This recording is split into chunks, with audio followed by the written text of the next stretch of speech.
제 방에는 그림이 몇 점 걸려 있습니다. 그 중에 하나는 우리 교회 유지민 자매님이 그린 구유라는 그림입니다. 그 원본이 우리 교회 저 뒤에 헌금함 벽면에 걸려 있는데요. 저는 저 그림을 볼 때마다 구유를 생각합니다. 우리 예수님의 생애 그 절정의 자리가 십자가와 거기에서의 죽음과 부활이었다면 예수님의 생이 시작된 자리는 다름 아닌 구유였습니다. 구유에 누인 아기는 사실 절망의 상징입니다. 만삭의 임산부, 가진통 중에 있는 마리아에게 방 한 칸 내어줄 수 없었던 그 시대의 표상입니다. 요셉과 마리아는 빈방을 구하러 뛰어다니다가 지쳤고 거듭되는 거절과 임박한 출산이라는 현실에 떠밀려 간신히 도착한 곳이 구유입니다.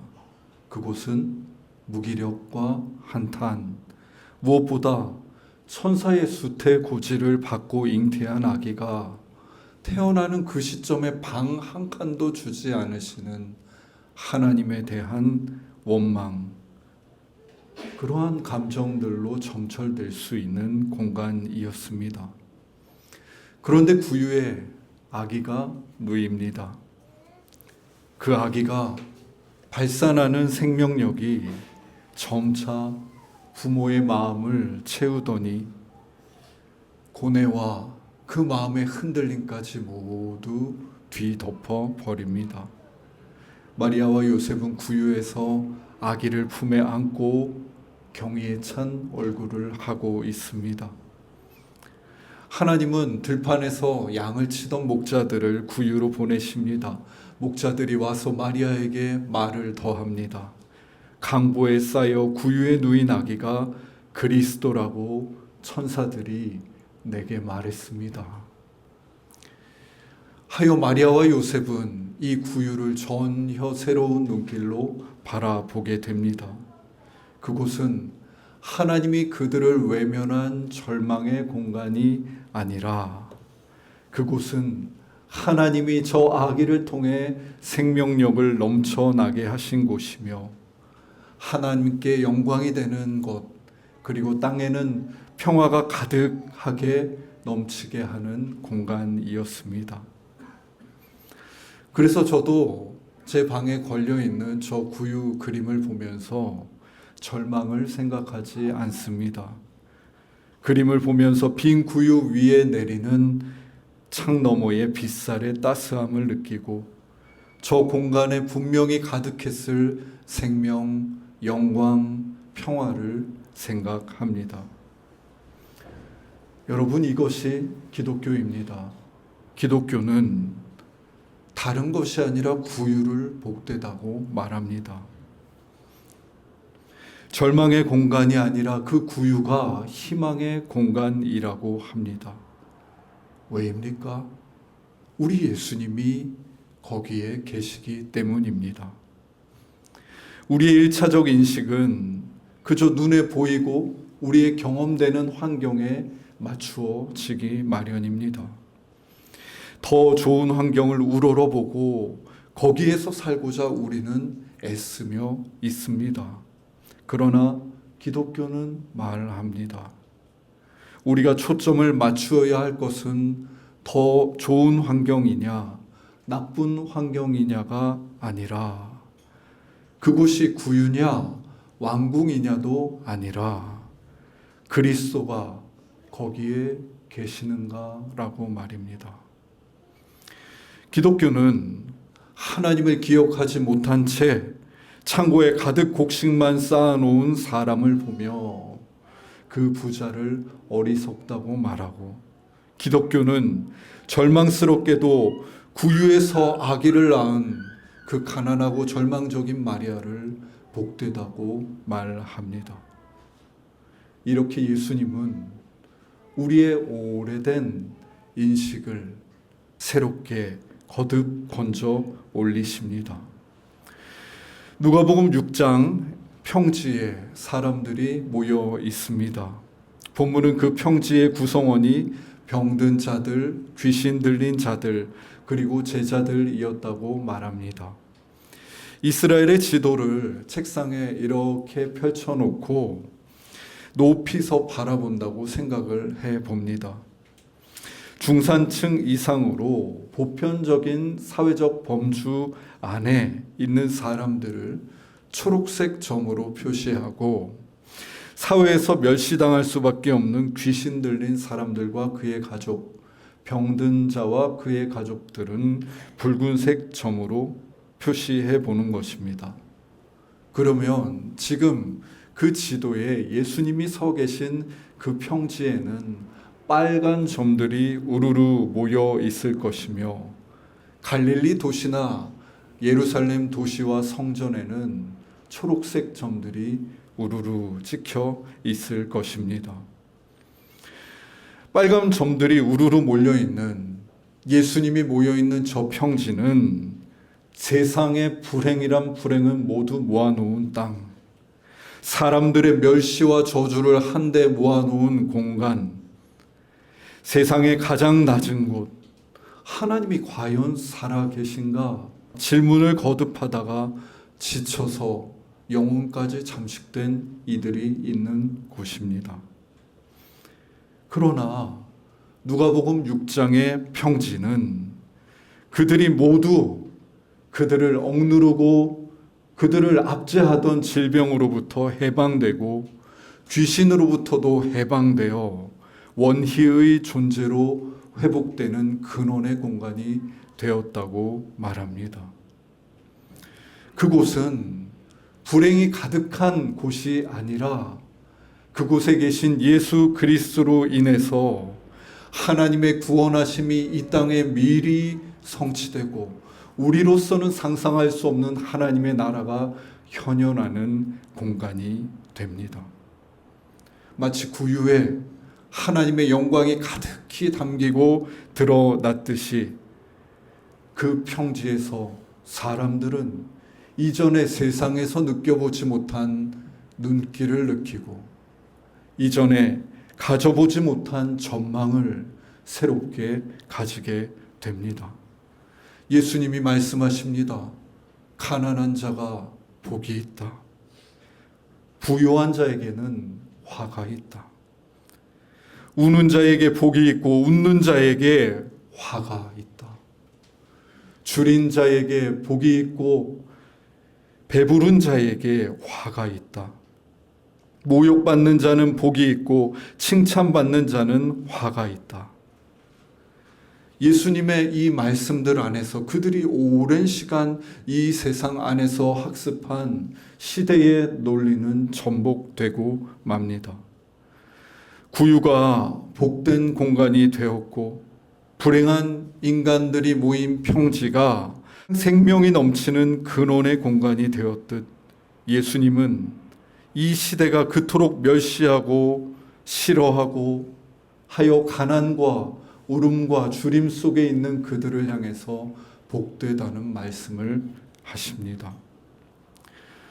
여러분, 이 말씀은 그들을 가난하게 하고 줄이게 하고 피 눈물 흘리게 하는 이 착취의 세상과 구조가 괜찮다는 긍정의 말씀이 아닙니다. 세상은 우리 인간을 끊임없이 그러한 조건과 환경으로 규정하려 하지만 우리는 그런 존재가 아니라는 말입니다. 예수님은 이 세상에서 가난으로 인해, 슬픔으로 인해, 모욕으로 인해 나를 점차 잃어가고 있는 이들을 건지고 구원하시며 너희들을 내가 마침내 복되게 하겠다라는 새로운 전망을 선언해 주십니다. 예수님이 그들에게 전하시는 말씀은 계속해서 그들의 생각을 뛰어넘습니다. 본문 27절입니다. 그러나 너희 듣는 자에게 내가 이르노니 너희 원수를 사랑하며 너희를 미워하는 자를 선대하며. 원수를 사랑하라는 주제가 거듭 그들에게 선포됩니다. 35절에서도 오직 너희는 원수를 사랑하고 선대하며 아무것도 바라지 말고 구워 주어라. 36절입니다.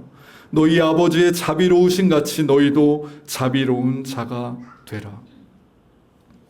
여러분, 이 말을 듣고 있던 그 평지에 있던 사람들은 모두 다 유대인들이었습니다. 그들에게 원수에 대한 기본적인 입장이 있었습니다. 레위기 19장 18절 곧 하나님이 주신 율법에서 이웃을 사랑하라고 할 때 이웃의 범주는 내 민족이었습니다. 그들에게 내 민족 아닌 혼혈 민족인 사마리아 사람이나 민족 밖의 이방신을 섬기는 이방인들은 이웃 사랑의 대상이 아니었습니다. 그들은 멸시의 대상이었습니다. 왼뺨을 때리면 오른뺨을 그들에게 둘러댈 일이 아니라 오히려 그들의 왼뺨을 함께 치며 복수해 주거나 응분의 벌을 받게 하는 것이 그들이 이방인과 원수를 대하는 근본 입장이었습니다. 굳이 그 오래전의 사람들을 생각할 필요도 없습니다. 그저 우리가 원수 같은 사람을 마주할 때 품게 되는 마음만 떠올려 보아도 우리는 원수를 사랑할 능력도 의지도 힘도 없음을 알게 됩니다. 그러나 예수님은 그 평지에 모인 이들 그리고 당신을 따르려는 제자들에게 그들의 인식을 넘어서는 이 전망을 선포해 주십니다. 도대체 평지 위에서 예수님은 그들이 닿을 수 없는 전망을 선포하시며 무엇을 하고자 하시는 것일까요? 그들은 원수를 사랑하는 예수님의 그 말씀, 닿을 수 없는 그 말씀 앞에서 어떤 간극을 느낍니다. 내 생각과 너무나도 다른 내가 따를 수도 없는 예수님의 말씀을 받아들인 그들은 이 극단과 나의 처지 사이에 놓여지게 됩니다. 이 간극이라는 말은 사이 간자를 써서 사물과 사물의 사이, 그리고 사람과 사람, 또 상황과 상황의 사이를 뜻합니다. 이 미완의 상태, 예수님의 뜻에 닿지도 못하고 그렇다고 예수님을 따르지 않을 수도 없는 그 공간에 평지에 있는 사람들이 놓이게 된 것입니다. 예수님은 바로 그 어중간한 간극 사이의 공간에서 어떤 일을 하십니다. 헨리 나우에는 그 간극 사이의 공간을 유심히 바라보면서 그 공간을 경험적 초월이 일어나는 공간이라고 정의합니다. 내가 살아가는 삶을 전부로 여기고 거기서 학습한 가치를 철저하게 따르며 살던 인간이 이 경험적 초월의 순간을 통해서 자신이 속했던 환경을 훌쩍 초월하여서 일상생활로부터 한두 단계 혹은 세 단계보다 더 멀리 떨어져서 내 삶을 다른 눈길로 보게 된다는 것입니다. 그는 이런 경험적 초월의 시간을 통해서 비로소 냉소적인 세상에 대한 나의 눈길, 나에 대한 눈길에서 벗어날 수 있다고, 우리 인생의 중심에 도달할 수 있다라고 이야기합니다. 우리는 보통 내 본능과 열망과 감각과 생각에 충실하게 살아갑니다. 24시간을 그것을 위해 바치며 따라 살아갑니다. 그런데 예수님의 말씀이 우리 삶에 도착해서 일체를 이루고 있던 나의 야망, 나의 본능, 나의 생각으로부터 자꾸 나를 끌어당기면서 거리를 만들고 계신 것입니다. 그 간극의 공간에서 어떤 일이 일어나는지 헨리 나우에는 계속 말합니다. 거기서 그는 자신의 암울한 생각에 수동적으로 희생되는 것을 거부할 힘을 얻습니다.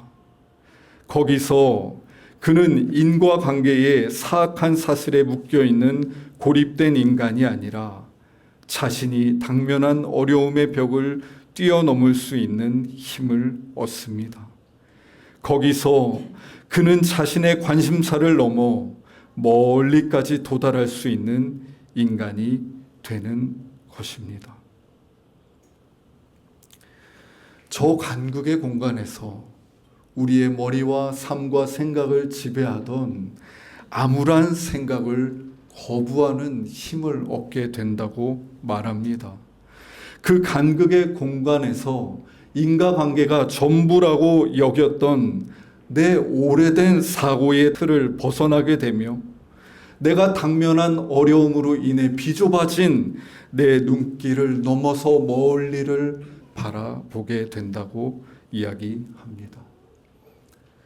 어중충한 하나님의 뜻에 닿지도 못하고 그렇다고 내 뜻에 뿌리 내리지도 않은 이 사이의 공간에서 어떤 일들이 일어나고 있는 것입니다.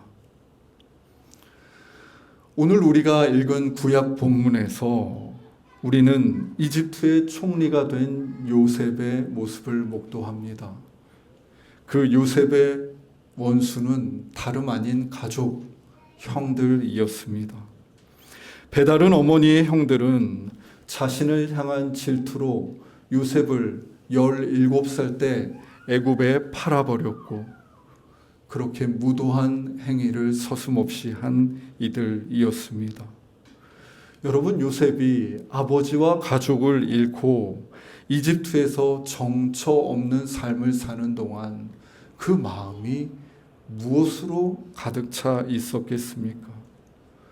노예 시장에서 이리저리 팔리면서 그의 생각이 무엇으로 가득 차 있었겠습니까?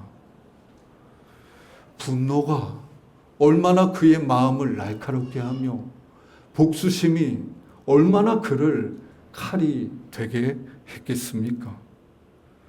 사람이 그 분노, 누군가를 향한 미움에 하루, 이틀, 한 달을 빠져 있으면 변형이 일어납니다. 내가 칼같이 변해갑니다. 창같이 변해갑니다. 그래서 누군가를 찌를 수 있게 됩니다. 그런데 오늘 본문은 충분히 칼이 되고 창이 될 요셉이 그리 되지 않았다라고 이야기합니다. 그가 총리가 되어 그 형들에게 응징의 복수를 할 수 있는 처지가 되었습니다만 다시 만난 형들에게 복수를 하지 않았다고 합니다. 여러분, 무엇이 요셉을 이와 같이 만들었습니까? 원망과 분노에 잠식되지 않게 요셉을 어루만지고 형성한 것은 무엇입니까? 창세기 45장 8절은 이렇게 말합니다.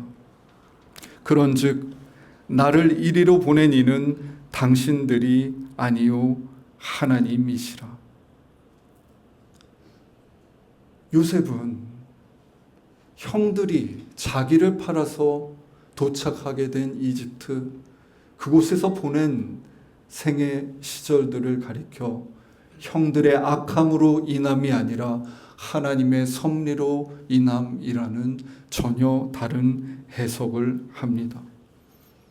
분노로 가득 찬 그 이집트에서의 젊은 시절의 삶, 10대와 20대 시절의 삶, 그 간극의 자리에서 하나님이 그를 끊임없이 분노로부터 건지어 올리셨던 것입니다. 요셉이 처음부터 이러한 하나님의 전망을, 가 닿을 수 없는 용서라는 전망을 받아들일 여지는 당연히 없었을 것입니다.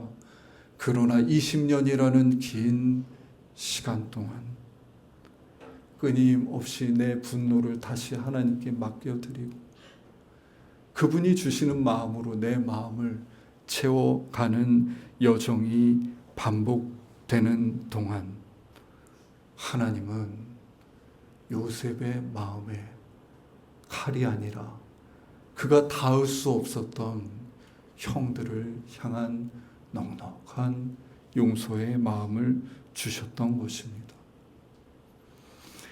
하나님이 사랑하시는 숲 가족 여러분, 신앙생활을 하면서 우리 삶의 분노와 우리 삶의 어려움과 문제 상황들이 한 번에 해결되면 좋겠습니다만 그러지 않을 때가 참 많습니다. 우리는 자주 간극의 자리로 이끌립니다.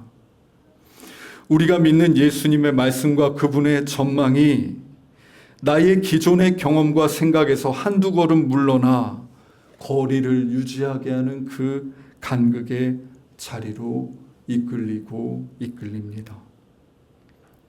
우리가 하나님의 전망에 이끌릴 때 불안할 수 있습니다. 주님, 원수를 사랑하라고요? 아니요, 괜찮습니다. 제가 이 말씀만은 못 받아들이겠습니다. 가난한 게 복이 있다고요? 아니요, 주님, 괜찮습니다. 제가 이 말씀만은 받아들일 수 없습니다. 여러분, 우리는 손쉽게 하나님이 주시는 그 도전과 전망을 거절해 버리는데 익숙합니다. 그 도전, 그 전망을 받아들여 이끌리는 그 간극의 자리, 내가 따라가지도 못하고 돌아가지 못하는 그 불안하고 미완의 자리를 불편해하기 때문입니다. 그럼에도 주현의 하나님은 당신을 따르겠다고 당신 앞에 모인 그 모든 제자들에게 닿을 수 없는 전망을 제시해 주시며 우리를 이끌어 가십니다. 그곳에서 고민과 흔들림 속에서 우리는 하나님의 사랑을, 그리스도의 사랑을 경험하게 될 것이기 때문입니다. 우리의 삶의 분노와 내가 어쩔 수 없는 그 모든 상황을 뒤덮고도 남을 충만한 사랑, 그 가득한 자비 안에서 예수님이 당신의 전망을 향해 우리 삶을 이끌어 주시기 위함입니다. 여러분, 그 흔들림의 자리, 그 가닿을 수 없는 이끌림 속에 함께 서 있어 봅시다. 무엇보다 그 공간에서 우리는 알게 될 것입니다. 구유, 그 절망의 공간에 가득 차오른 영광처럼 내 깨어진 삶에 자리하시는 예수 그리스도와 그분이 주시는 평안과 인도하시는 한 걸음을 말입니다. 기도드리겠습니다. 하나님, 원수를 사랑하라 하시는 예수님의 그 전망을 손쉽게 거절하고 뒤로 한 채 살았던 저희들의 무수한 날들이 있습니다. 그것은 불가능한 일입니다. 도무지 가능하지가 않습니다. 외면하며 다시 삶의 자리로 돌아왔던 저희들의 모습을 잘 아시지요. 그럼에도 불구하고 이 주연절기에 다시금 우리가 닿을 수 없는 당신의 전망을 우리에게 말씀하여 주시니 감사합니다. 주님, 우리는 사랑할 수 없습니다. 하지만 주께서 자꾸 우리를 그 간극의 자리로 어찌할 수 없어 주춤주춤하고 있는 자리로 이끄시니 용기 내어 나아가 봅니다. 주님, 우리를 이끌어 주십시오. 요셉의 20년을 섬세하게 이끄시며 그를 칼이 되지 않고 창이 되지 않게 하신 주님, 우리의 삶을 섬세하게 이끄시며 당신의 전망에 우리가 마침내 이르도록 인도하여 주십시오. 예수님의 이름으로 기도드립니다. 아멘.